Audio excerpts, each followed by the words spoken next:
Shalom.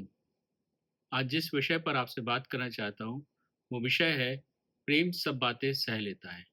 यह प्रेम का एक गुण है कि वह सब बातें सह लेता है।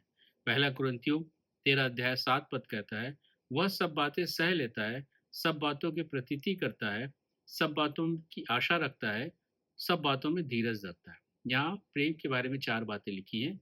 हम पहली बात पर विचार करते हैं, जहाँ लिखा है प्रेम सब बातें सह लेता है। इंग्लिश में लिखा है लव ऑलवेज प्रोटेक्ट। प्रेम का यह गुण जो है वो सब बातों को सहने की सामर्थ्य देता है।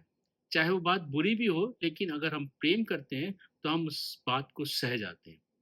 एक बच्चों का माता पिता के प्रति, विशेष करके बुढ़ापे में, उनका व्यवहार थोड़ा सा बुरा होने लगता है, उनका व्यवहार थोड़ा सा उनसे अच्छा नहीं होता है, लेकिन माता पिता प्रेम की वजह से बच्चों के इस व्यवहार को सहन कर जाते हैं।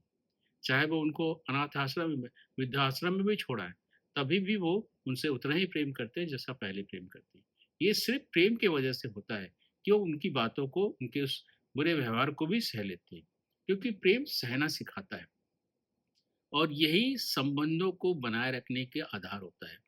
कि प्रेम जो है, क्योंकि आपस में, परिवार में आपस में ऊंच नीच होते ही है, बातचीत ऊंच नीच होते ही है, कुछ ना कुछ बातों में मतभेद होता ही है, पर हम प्रेम करते हैं तो हम बातें सह लेते हैं।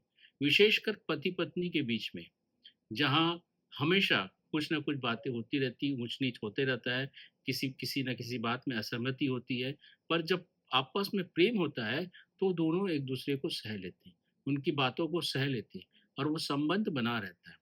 अगर प्रेम नहीं है तो वो सहने की शक्ति नहीं होगी, और सहने की शक्ति नहीं होगी तो वो संबंध टूट जाते हैं। इसलिए प्रेम का होना बहुत ज़रूरी है। प्रेम हमारे संबंधों को टूटने से बचाता है, और प्रेम हम आपस में करते हैं, एक दूसरे से करते हैं, तो हमारा संबंध और मजबूती से बनता है, और उसमें घनिष्ठता आती है और ज़्यादा मजबूत होता है, और हम कभी भी वो संबंध टूटने का कारण नहीं बनता है। प्रेम बहुत ज़रूरी है, इसलिए प्रभु यीशु मसीह, प्रभु यीशु मसीह ने कहा कि प्रेम, आपस में प्रेम रखो। और यही वजह है कि प्रेम हमें संबंधों को बनाए रखता है, और हम ऊँची-नीची बातों को सह जाते हैं, और संबंध नहीं टूटता, संबंध बना रहता है। परमेश्वर इन वचनों के द्वारा हम सबों को बताए कि आशीष दे।